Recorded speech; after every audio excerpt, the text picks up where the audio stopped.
Today, your life changes completely. When you first start practicing the law of attraction, small things tend to manifest easily. However, as you continue practicing over time, certain side effects begin to emerge. These side effects can be categorized into three main types. First, even when everything you wanted manifests, you may not feel particularly happy. Second, after attracting something worse may happen. Third, sometimes the exact opposite of what you desired manifests. There are 4 primary reasons why these side effects occur. The first reason is the difference between what the ego wants and what the soul desires. What the ego thinks is good is not necessarily good for the soul. This is because 99.9% of the beliefs the ego holds are learned beliefs. These are ideas ingrained by societal culture, collective consciousness, or the people around you. When you cling to these learned beliefs, you attract things you've previously known or been taught to believe are good, without considering the unique essence of the soul. As a result, even if the ego's desires manifest, they don't align with the soul's desires. So the soul's language, emotions, and feelings signals dissatisfaction. The same logic applies when what you want doesn't manifest at all. On an energetic level, disharmonious energies cannot coexist. Even if energies with different frequencies temporarily come together, an energy dissonance phenomenon will inevitably push them apart or cause one to be repelled. Thus, if what the ego tries to attract is too disharmonious with the soul's unique essence, it will inevitably be repelled on an energetic level, no matter how hard the ego tries. The second reason for side effects is polarity. The material world is based on relativity and duality. Concepts like good and evil, yin and yang, light and darkness are, in essence, a pair. Why are they a pair? Because if one of these opposing concepts ceases to exist, the other simultaneously loses its meaning. For example, imagine you haven't eaten a single grain of rice for over a week and are starving. You'd feel an immense sense of emptiness from hunger. But if a warm bowl of rice is placed before you at that moment, you'd feel overwhelming joy and gratitude because you fully experienced the emptiness of hunger. You can feel an intense sense of fulfillment when you finally eat. On the other hand, for someone who is always full, a warm bowl of rice holds little significance. People who eat food as naturally as breathing don't perceive the fulfillment it brings as fulfilling because they don't know the emptiness of hunger. Consequently, they also fail to grasp the true meaning of fulfillment. Fulfillment only holds complete meaning in contrast to emptiness. It can only exist in relation to its opposite. Suppose the ego attracts immense fulfillment. To the ego's eyes, all it sees is fulfillment. It believes it has attracted only fulfillment. But in reality, what the ego has attracted is the set of fulfillment and emptiness. The ego tried to attract only fulfillment, but emptiness came along with it. This is because polarity is a pair. For 100 units of fulfillment to hold meaning as fulfillment in your world, 100 units of emptiness must also exist.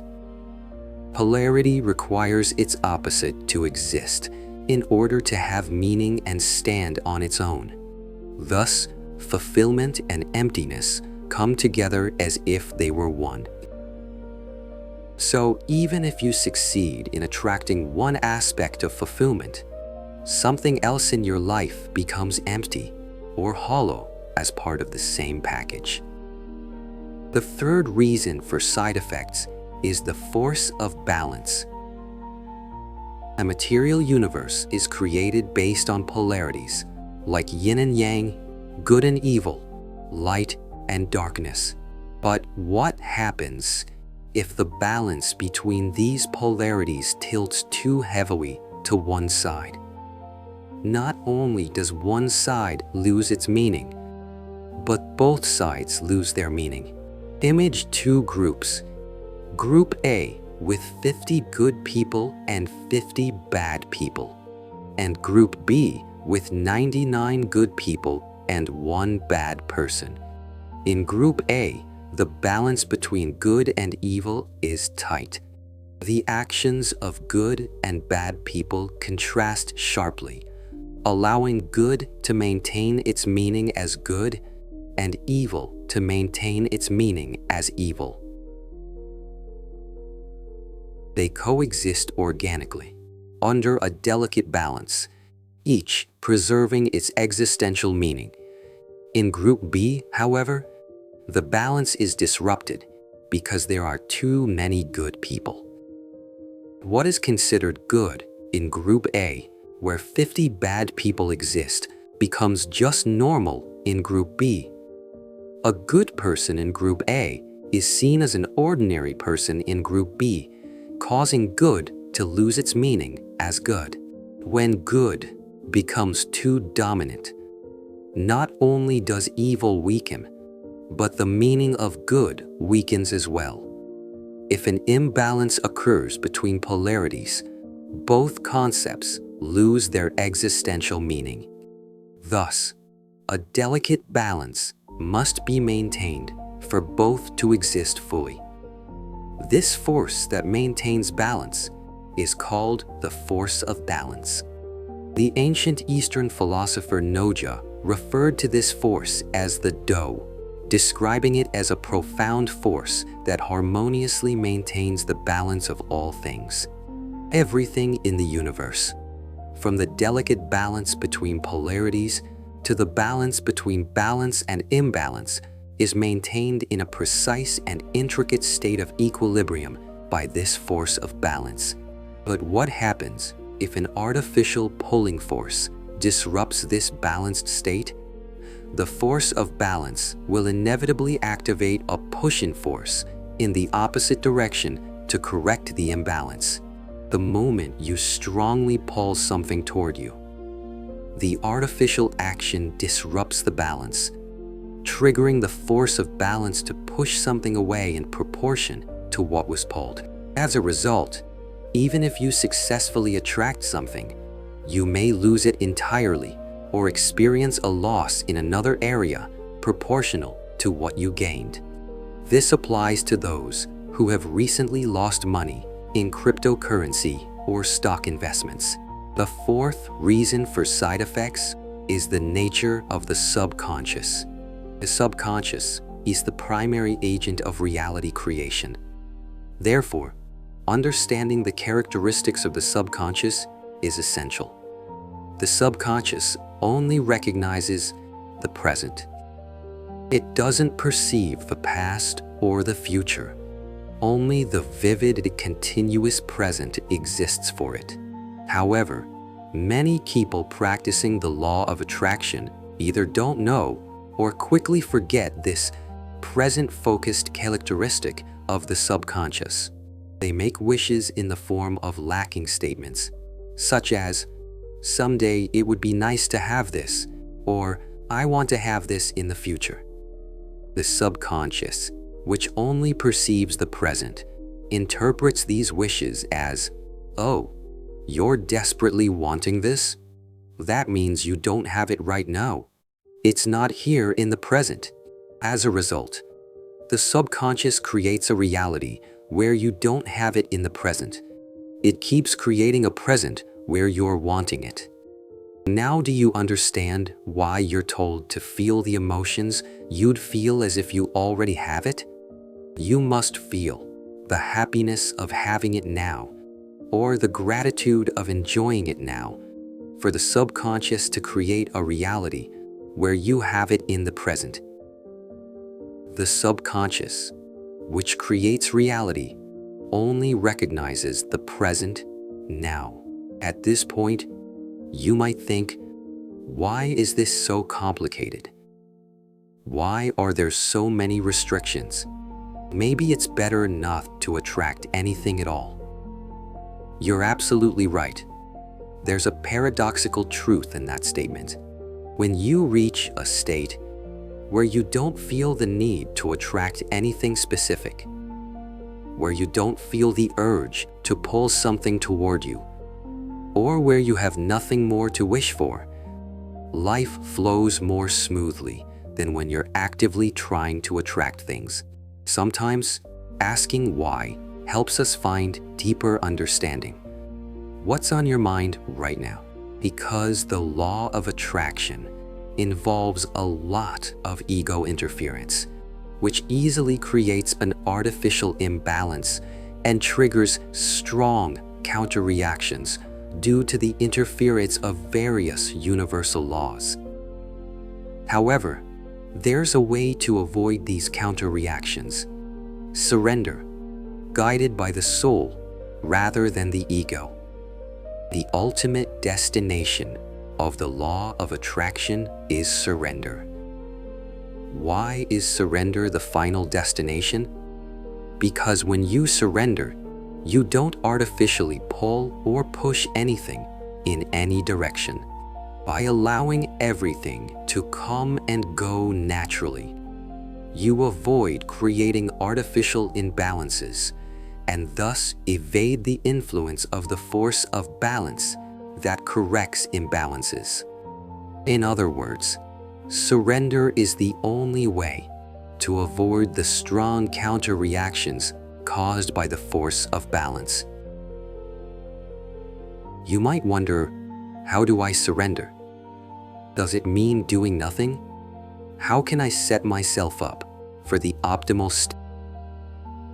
There are 3 simple steps. Step 1.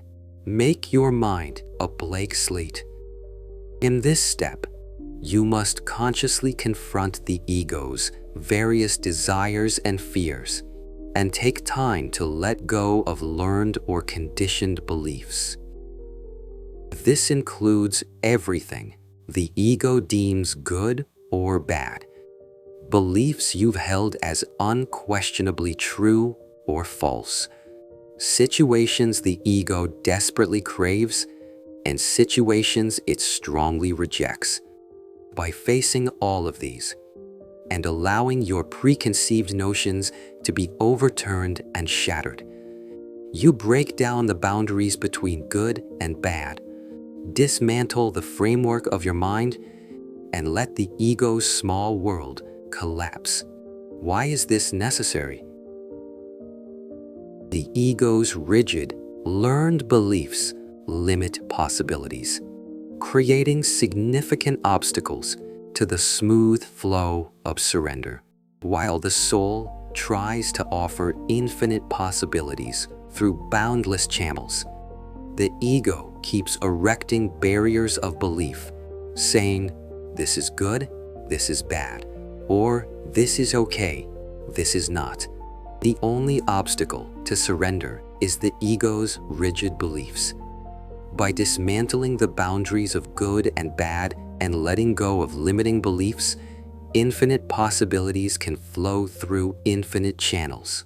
Thus, making your mind a blank slate is an essential step for surrender.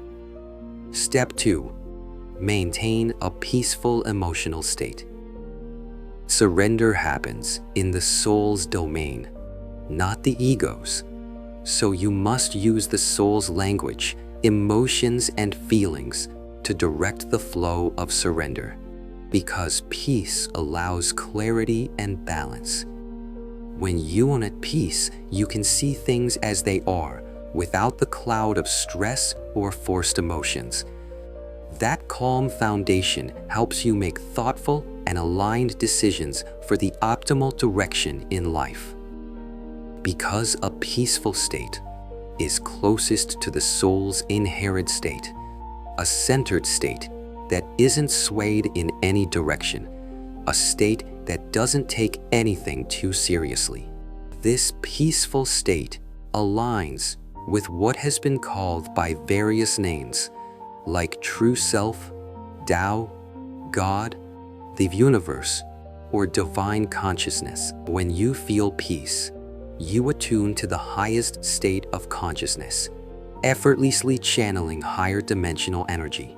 How can you feel and maintain peace? While there are many methods, one of the easiest is to induce feelings through actions. Everything in the universe interacts. Good energy can lead to good actions, but good actions can also generate good energy. The same applies to feelings. A peaceful energy state can lead to peaceful actions, but engaging in actions typical of a peaceful state can also induce peaceful feelings. This is because everything in the universe interacts bidirectionally, not unidirectionally. Ancient sages and wise beings understood the subtle principle of interaction, which is why they emphasize practices through action. They knew that maintaining a good energy state before acting was the ideal answer. But realistically, since the soul is bound to the body and ego, it's challenging to maintain peace 24/7 without action. Practices like fasting, mindful eating, meditation, yoga, deep breathing, sunbathing, or long walks were used to induce peaceful feelings through action.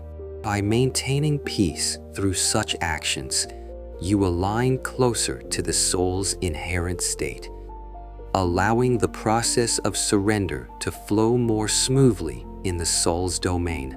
Step 3. Transcend the ego by observing it. The moment you try to surrender, the ego begins to resist fiercely. It says, "If I don't interfere, everything will flow smoothly. That's unacceptable." Or, "I need to step in. This is okay, but that's not." Why does the ego resist so strongly when you attempt to surrender? The ego fights to preserve its own existence, refusing to cooperate with the soul's direction. If the soul wants to go right, the ego, like a contrarian frog, insists on going left. It asserts something to maintain its sense of existence.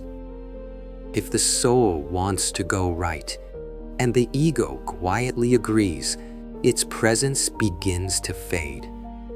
As a living entity, the ego triggers a powerful survival instinct when its existence is threatened, flailing desperately to assert itself. Interestingly, when the ego flails and makes claims, it doesn't care whether those claims are true. It just throws out assertions to maintain its presence. It might say, "You're going to get in big trouble if you do that," or "You need to act in the proper way you've always known." To persuade you, if you get swept up in the ego's pace, you'll never experience the miracle of surrender. Instead, pause and simply observe. Notice, oh, the ego is trying to judge things as good or bad based on learned beliefs because it fears losing its sense of existence. The moment you observe and confront the ego's resistance, its voice starts to quiet down. Why? Because the moment you recognize the ego as something you're observing, not you, its power to draw in your consciousness weakens. This is the principle of meditation at work. By observing and transcending the ego, you can maintain the state of surrender. When these three conditions for optimal surrender are met, a blank slate mind, a peaceful emotional state, and transcending the ego through observation, you begin to live a life where you no longer feel the need to attract anything without consciously pulling anything. Your life starts to fill with things aligned with the unique essence of your soul. One thing to note, not everyone who surrenders will experience the same flow. As you let go of the ego's rigid beliefs and make your mind a blank slate, the soul's unique essence, previously suppressed by the ego, begins to emerge. Since each soul's essence is unique, the flow of life you encounter through surrender will also be unique. For a soul whose unique essence shines by actively participating in the drama of the material world, life will be filled with things that align with that essence. For a soul that comes alive by living apart from worldly matters, it will live in circumstances suited to its essence.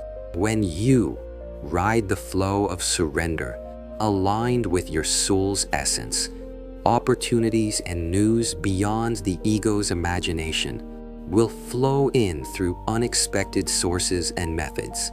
It's as if the entire universe is conspiring to gift you a life perfectly suited to your soul's essence, unfolding in ways the ego's logic cannot comprehend. Living in this powerful flow of surrender, you'll soon realize the greatest paradox of the law of attraction.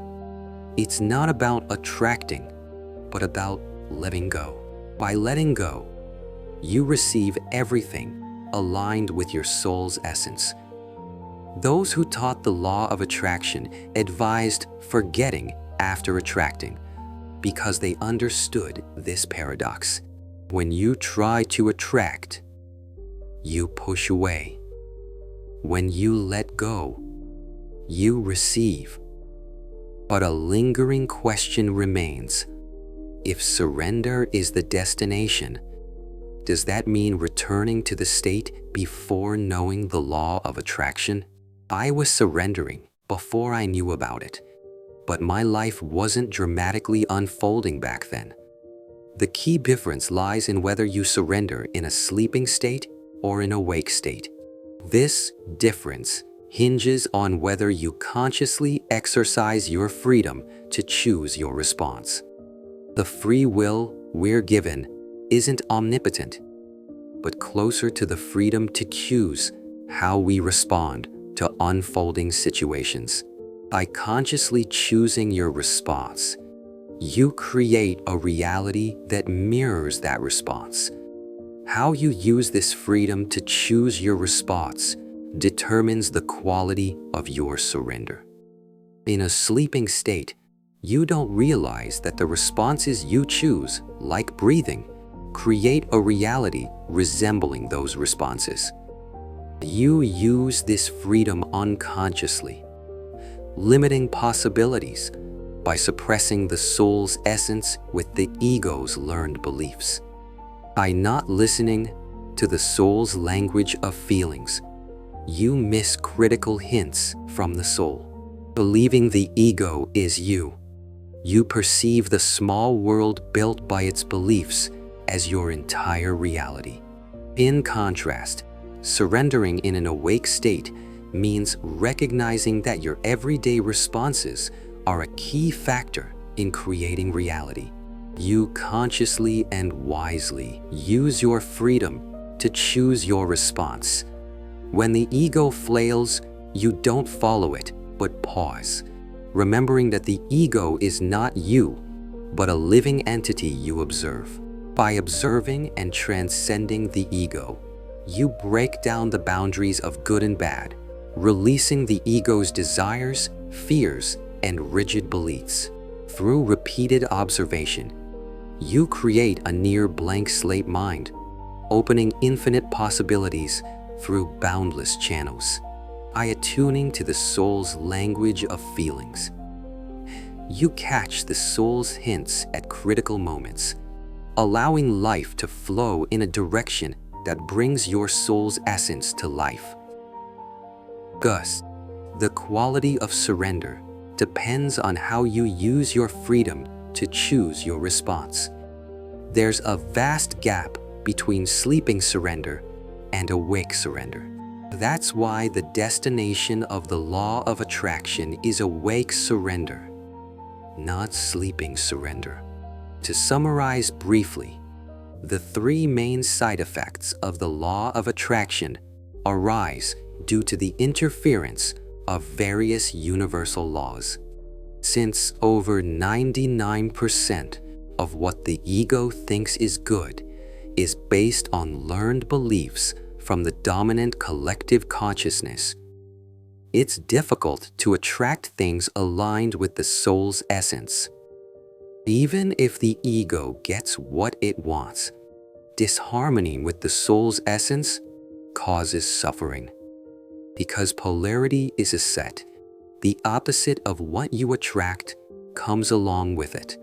Thus, while one part of your life becomes full, another becomes empty. The force of balance ensures that attracting something pushes something else away, meaning you gain one thing and lose another. Forgetting the present-focused nature of the subconscious and wishing in lacking terms creates a reality of lack. These four reasons can make things worse than if you hadn't tried to attract anything at all. However, there is a way to avoid the strong counter-reactions caused by these laws. Surrender.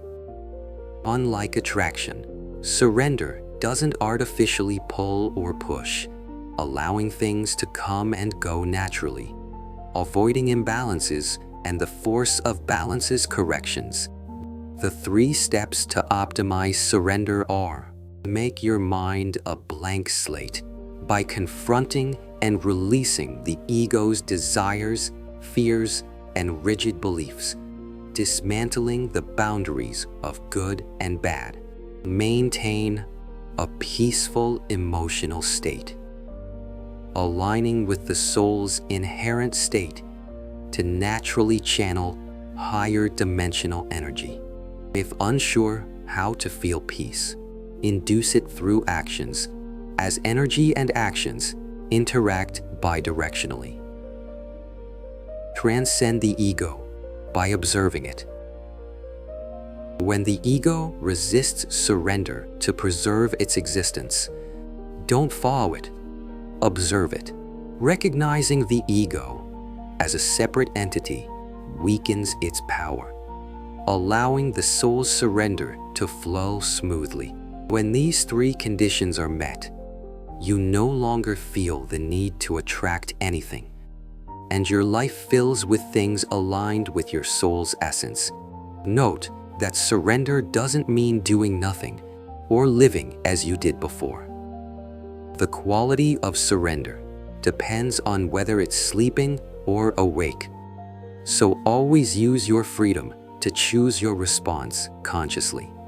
The collective consciousness of society and nations suppresses the soul's essence to preserve itself. Surrendering in a sleeping state under this influence prevents the soul's essence from blossoming, blocking a life aligned with it. In contrast, consciously choosing awake surrender allows you to transcend the ego and collective consciousness, letting your soul's essence flow naturally.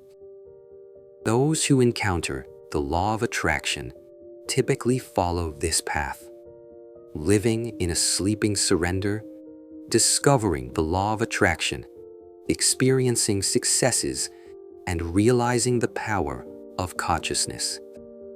Over time, Despite attracting what they wanted, they face unhappiness, worse outcomes, or opposites. Recognizing the laws interfering with attraction through trials and stagnation, those adept at wielding consciousness learn to use it cautiously, realizing the answer is awake surrender. Those new to the law of attraction may struggle to accept surrender as the answer. But those who've walked this path or practiced it long enough will deeply understand why it's the ultimate destination. The moment you realize, through experience, that awake surrender is the answer, there's nothing more to study. Reflect deeply.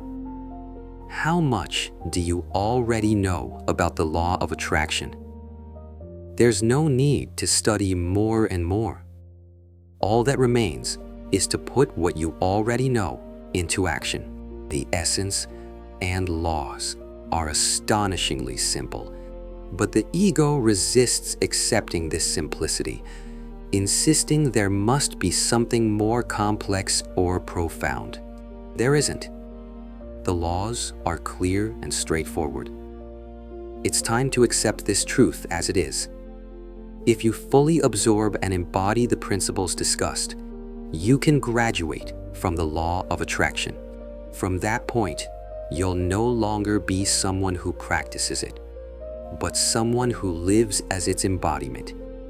To everyone who's made it this far, may you achieve everything. Thank you.